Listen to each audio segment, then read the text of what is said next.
Thank you very much. This is an incredible time for our country. I would say that our economy, and many of you know that very well, is doing better than it ever has done.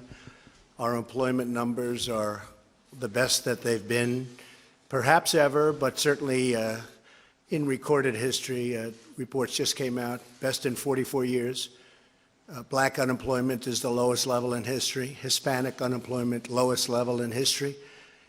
Women unemployment, lowest level in 21 years. It started at 19, went up to 20, now it's up to 21. Very soon it's going to be in history.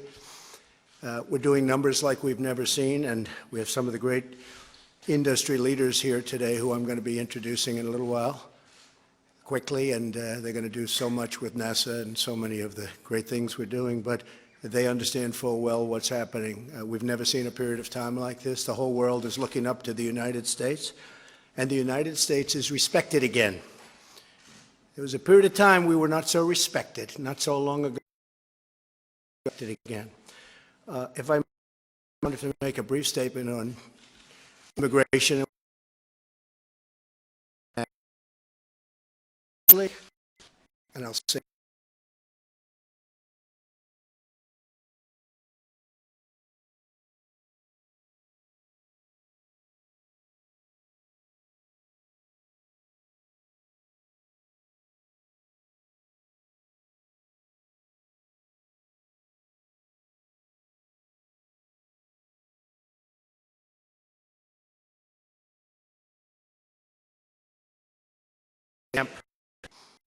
and will not be a refugee holding facility. Won't be. You look at what's happening in Europe, you look at what's happening in other places, we can't allow that to happen to the United States, not on my watch. For the rest of the world, you look at everything that's taking place, pick up your newspapers this morning, and you see. We want safety and we want security for our country. If the Democrats would sit down instead of obstructing, we could have something done very quickly. Good for the children, good for the country, good for the world. It could take place quickly. We could have an immigration bill. We could have child separation. We're stuck with these horrible laws. They're horrible laws. What's happening is so sad, and it can be taken care of quickly, beautifully, and we'll have safety. This could really be something very special. It could be something maybe even for the world to watch, just like they're watching our great economy, how it's soaring. They could watch this. We have the worst immigration laws in the entire world. Nobody has such sad, such bad, and actually in many cases, such horrible and tough. You see about child separation. You see what's going on there. But just remember, a country without borders is not a country at all. We need borders. We need security. We need safety. We have to take care of our people. You take a look at the death and destruction that's been caused by people coming into this country without going through a process. We want a merit-based immigration system so that Boeing and Lockheed and all of the people, Grumman, all of the people that are here today, the heads of every company, so that you can hire people on a merit base. You know they're coming in, they're people that came on merit, not based on a lottery or not people that snuck across the border. And they could be murderers and thieves and so much else. So we want a safe country, and it starts with the borders, and that's the way it is.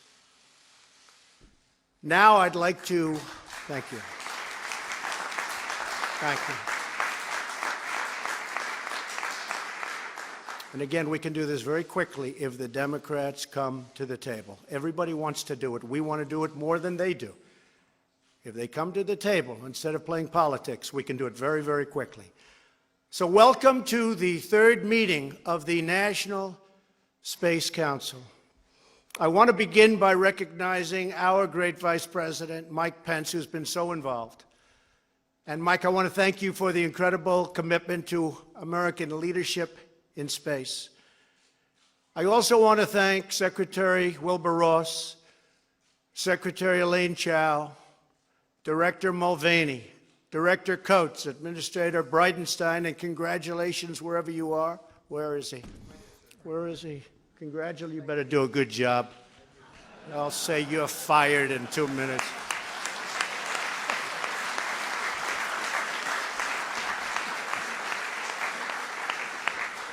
You have a lot of support, and you've loved this right from the beginning. Yes, sir. He was in Congress. He did an awfully good job, but this was his love, right? Yes, sir. So good luck.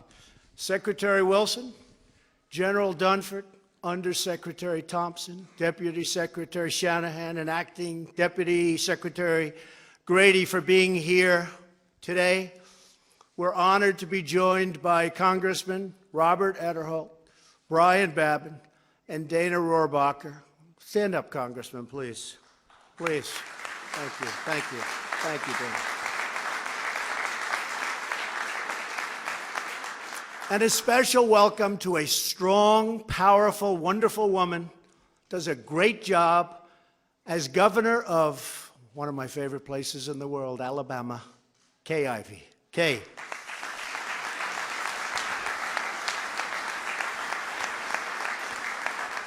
Am I doing okay in Alabama? I better do okay in Alabama. We love Alabama. I also want to recognize 3 true American heroes. The first woman to command a space shuttle, the great Eileen Collins. Stand up, Eileen. Great job. Great job. It's a lot of time in space. Along with legendary Apollo astronauts Jack Schmitt and Buzz Aldrin. Buzz has been a friend of mine for a long time. Jack, thank you very much. Thank you. Great. And I also have a list of some of the CEOs and chairmen and presidents of these incredible companies. Wes Bush, CEO of Northrop Grumman. Where's Wes? Wes, thank you. Thank you very much. Thank you, Wes. Gwen Shortwell. Gwen, stand up, Gwen. She'll end up running for office soon, see? Bob Smith, CEO of Blue Origin, is very active. Thank you, Bob. I hear you're doing a great job. President and CEO, United Launch Alliance. That's a combination of Boeing and Lockheed on the Space Launch System, SLS. I don't like when Boeing and Lockheed get together because the pricing only goes up, but that's okay. In this case, I don't know. I don't love that stuff. We're going to have to talk about that. You're joining those 2 companies. Oh boy, look at Dennis. Dennis is so happy. I don't like that stuff, Mike. Marilyn Hewson, who has done a fantastic job at Lockheed Martin. Marilyn? Marilyn? You have done. What do you think of that merger for the space launch? What do you think? Look at them, they're sitting together. Oh, Boeing. It's no wonder we don't get the pricing we want, huh? Dennis Muhlenberg, a friend of mine, a great guy, the head of Boeing, and boy, have you done a good job on all fronts, commercial, military, both of you. What a job you've both done. Thank you. Stay apart. Stay apart. Don't get together. Stay apart. And, just a great group of other executives are here from the top companies, and it's patriots like you that are the reason why America was first in flight, first to the moon, and why America will always be first in space. Before I got here, it wasn't looking so good.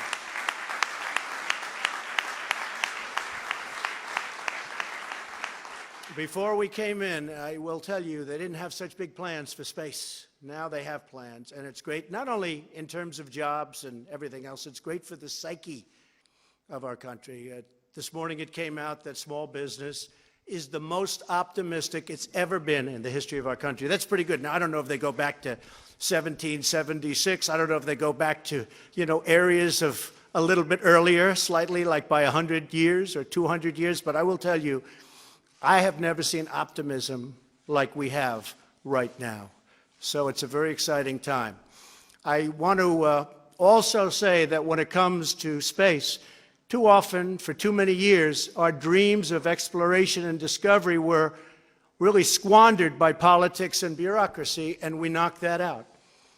So important for our psyche, what you're doing.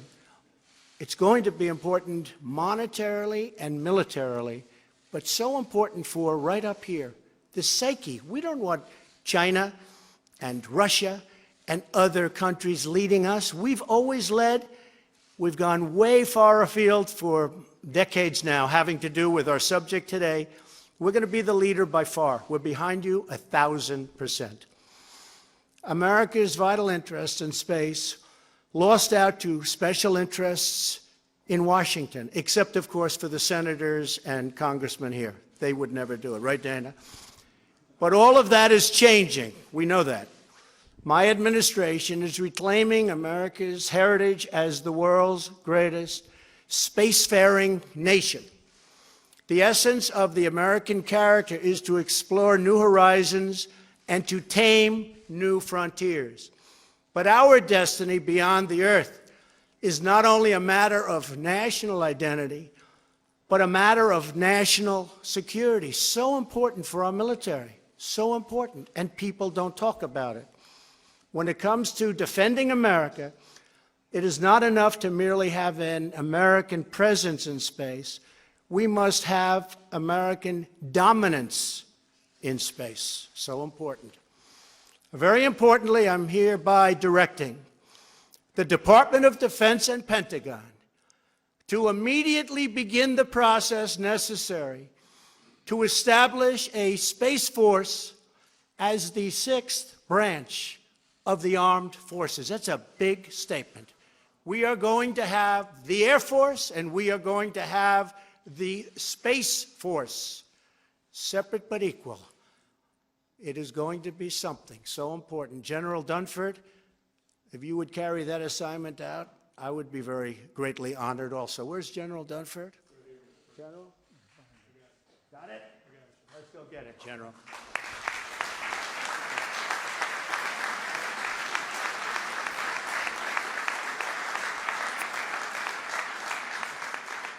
But that's the importance that we give it. We're going to have the Space Force. 1 year ago, I revived the National Space Council and put exactly the right man in charge, and that's our friend, Mike Pence. Feels very strongly about this. And in December, I signed a historic directive that will return Americans to the moon for the first time since 1972, if you can believe that.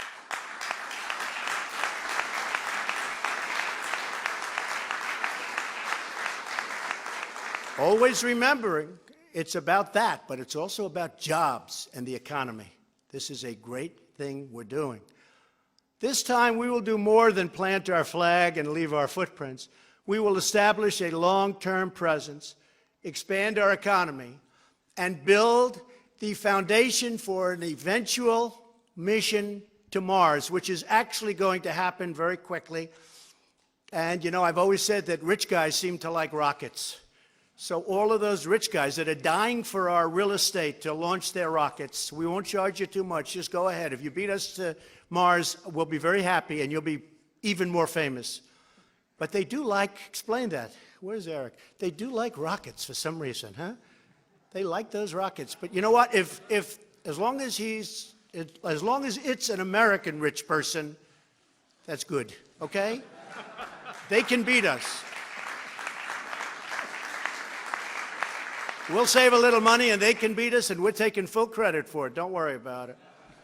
But we'll be setting aggressive timelines, challenging old ways of doing business, and we will be expecting real results. And we are making our incredible facilities, okay, available to these people that have been doing so incredibly by themselves on rocketry. So you're invited. The rent won't be high. I am instructing my administration to embrace the budding commercial space industry. We are modernizing out-of-date space regulations. They're way out of date. They haven't been changed in many, many years. And today we're taking one more step to unleash the power of American ingenuity. In a few moments, I will sign a new directive to federal departments and agencies. They will work together with American industry to implement a state-of-the-art framework for space traffic management. But don't let it get too out of control, please. We know about what's going on with a lot of other rules and regulations. By the way, we've set the all-time record in history of this country in cutting regulation. So when I hear about that, I get a little bit tenuous. Be careful. Don't get too carried away. But we've cut more regulations than any administration, whether it's 4 years, 8 years, or 16 years in one case. We've cut more regulations than any other president in history. And I actually think that, along with the massive tax cuts, I think that the regulation cutting may have even had more of an impact on the economy. It's been incredible. We have regulation. We have a lot of regulation. We have good regulation. But you don't need 20 years to get rejected from building a highway. We can reject you in 2 years or 1 year. We have it down from 17 years down to 2. We expect to get it down to 1. And if it's not good, we're going to reject, but it's going to be a fast rejection. You're not going to go an entire lifetime only to find it's not going to be built. 2 previous administrations tried and failed to develop a system to deal with congested conditions in orbit. We are finally going to get it done. It's going to happen fast. 1 year from now, our nation will mark an important milestone in human history. Half a century since Americans first stepped off the Eagle and onto the moon. That was a big day, right?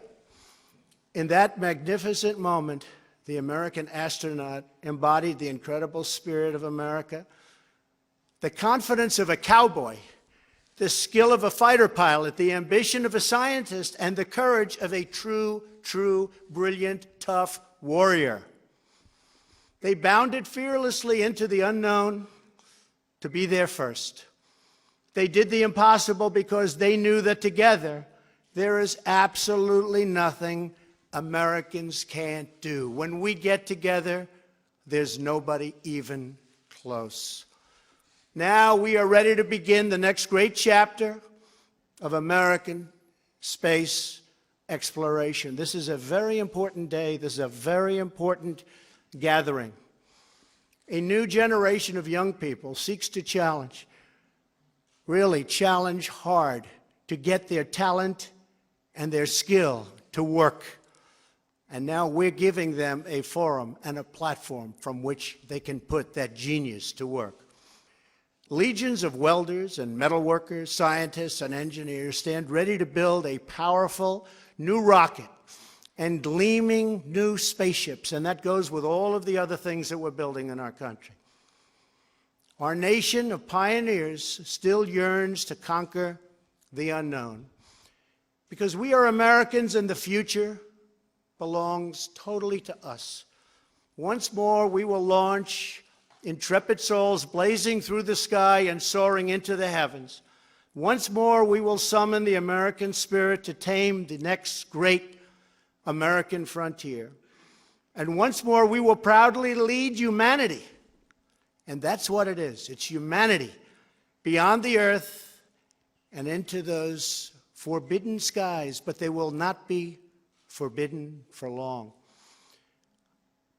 You're very important people.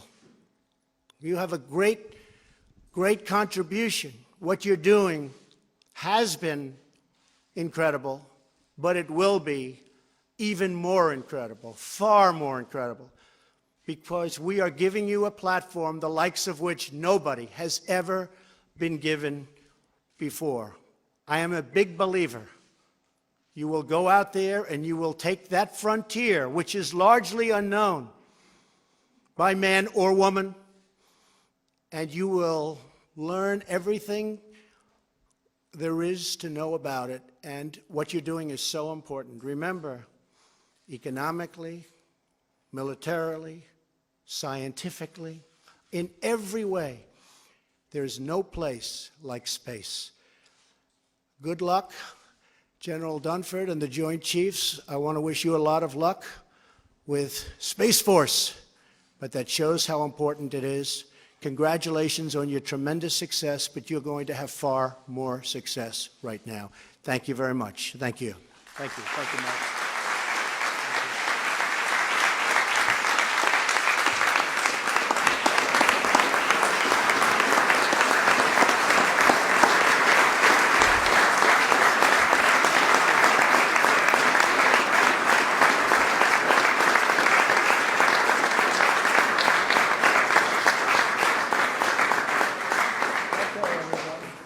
Here's the big one, right? Would anybody like me not to sign this? Is there anybody in this room? They would be in big trouble.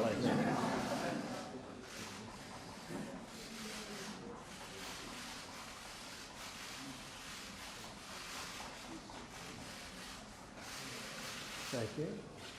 Where's Brian? Come here, sir. You got it. Is that okay, Mike? Thank you.